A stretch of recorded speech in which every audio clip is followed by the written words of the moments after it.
Bismillahirrahmanirrahim. Assalamualaikum warahmatullahi wabarakatuh. Alhamdulillahirabbil alamin. Wassalatu wassalamu ala asrofil anbiya'i wal mursalin Sayyidina Muhammadin wa ala alihi wa sahbihi ajma'in. Amma ba'd. Alhamdulillahirabbil alamin. Walhamdulillahilladzi khalaqal mauta wal hayata liyabluwakum ayyukum ahsanu amala. Asyhadu an la ilaha illallah wa asyhadu anna Muhammadan abduhu wa rasuluh. Allahumma sholli ala sayyidina Muhammad wa ala alihi wa ashabihi ajmain.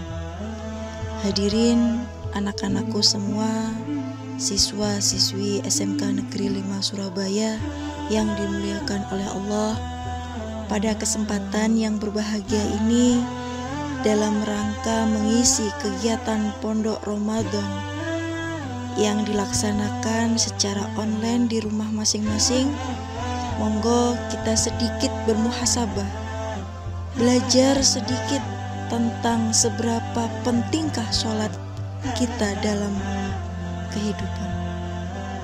Dalam sebuah riwayat Rasulullah Shallallahu Alaihi Wasallam bersabda, Inna awwala ma yuhasabu bihil abdu yaumal qiyamah min amalihi sholatu. Dari hadis riwayat Tirmidzi bahwasanya awal amalan kita dihisab besok ketika di yaumul qiyamah itu adalah sholat kita. Ketika sholat kita bagus, maka Allah akan memandang seluruh amaliyah kita bagus. Tetapi ketika sholat kita kacau, maka seluruh amaliyah terbaik kita akan kacau pula di hadapan Allah. Kemudian yang kedua, Rasulullah pernah ditanya, qala sa'altun Nabi sallallahu alaihi wasallam, ayyul amali uhibbu ilallah? Qala as-sholatu ala waqtiha. Ya Rasul, amalan apakah yang paling dicintai oleh Allah? Amalan apakah ya Rasul yang terbaik, bukan sekedar baik, namun yang terbaik? Lalu Rasulullah menjawab, sholatlah engkau pada tepat waktunya. Maka ketika kita mampu melaksanakan sholat itu tepat pada waktunya, maka kita mengamalkan amalan yang paling sangat dicintai oleh Allah. Ketika kita melakukan amaliyah yang paling sangat dicintai oleh Allah, otomatis kita menjadi hambanya Allah yang paling sangat dicintai oleh Allah, dan kebahagiaan demi dunia akhirat terwujud.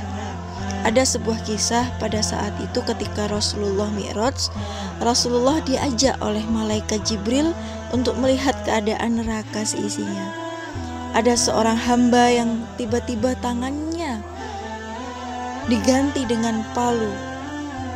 Tiba-tiba tangannya ini menghantam ke kepalanya sendiri. Lalu apa yang terjadi?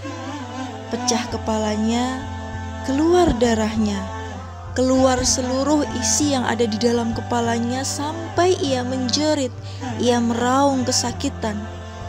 Lalu Allah memulihkannya dia kembali. Dihancurkannya lagi, dipulihkan lagi, terus menerus seperti itu yang ia alami.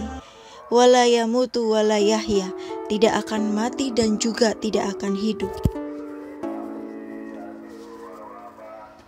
Rasulullah menangis, menutup mukanya. Beliau tidak tega melihat hambanya yang disiksa seperti itu. Ya Jibril, siapakah dia Jibril? Apa salah dia Jibril? Lalu Jibril menjawab, ya Rasulullah, itu adalah hambamu ya Rasul. Itu adalah umatmu. Dia sengaja meninggalkan sholat. Dia meremehkan sholat.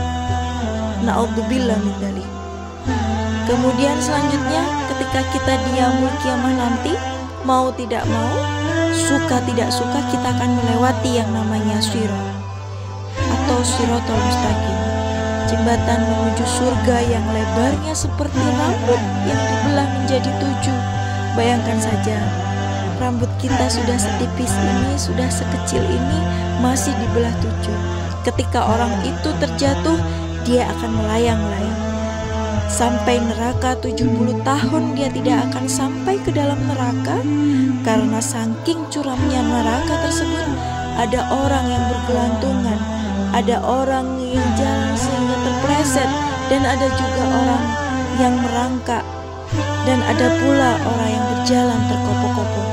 Tetapi hanya ada satu manusia yang diperjalankan oleh Allah seperti dahsyatnya petir yang menyambar. Siapakah dia? Dia adalah orang yang sholatnya awal waktu atau tepat waktu dan selalu berjamaah. Saya ulang lagi, siapakah dia? Dia adalah orang yang sholatnya awal waktu dan ia selalu berjamaah. Luar biasa. Kemudian dalam Quran surat Al-Mu'minun juga diterangkan bahwasanya a'udzubillahi minasyaitonirrajim. Bismillahirrahmanirrahim. Qad aflahal mu'minuna alladzina hum fi sholatihim khashi'un. Sesungguhnya beruntunglah orang-orang yang beriman, karena ciri orang yang beriman itu adalah dia ketika sholat dia berusaha untuk khusyuk, karena tahu bahwasanya dia akan menjadi orang-orang yang beruntung. Maka monggo kita sarang-sarang untuk bermuhasabah, untuk mengintrospeksi diri kita bahwasanya kalau kehidupan kita sedang kacau atau kehidupan kita suram, bahkan urusan kesehatan kita sedang tidak baik, bahkan urusan yang lainnya dia tidak baik, maka hanya satu yang harus diperbaiki, yaitu kuncinya adalah segera untuk perbaiki sholat kita. Semakin kita memperbaiki sholat kita, maka urusan yang ada kita akan diperbaiki oleh Allah. Urusan kita akan dipermudah oleh Allah Subhanahu wa ta'ala. Di dalam ikrar sholat kita ada sebuah kalimat iyyaka na'budu wa iyyaka nasta'in. Hanya kepadamulah kami menyembah ya Allah. Otomatis Allah akan memberikan nasta'in atau pertolongannya kepada kita. Ketika na'budu kita kuat, nasta'innya Allah juga akan kuat. Ketika na'budu atau ibadah kita lemah, maka nasta'innya Allah pun juga melemah. Maka wabil khusus saya pribadi mohon maaf, dan seluruh hadirin anakku siswa-siswi SMK 5 Surabaya, marilah kita awali, kita bermuhasabah apakah sholat kita sudah baik di mata Allah Subhanahu wa ta'ala. Maka dengan memperbaiki kualitas sholat kita, maka akan terbaik juga seluruh aspek kehidupan kita. Wallahu muwaffiq ila aqwamit thoriq. Wassalamualaikum warahmatullahi wabarakatuh.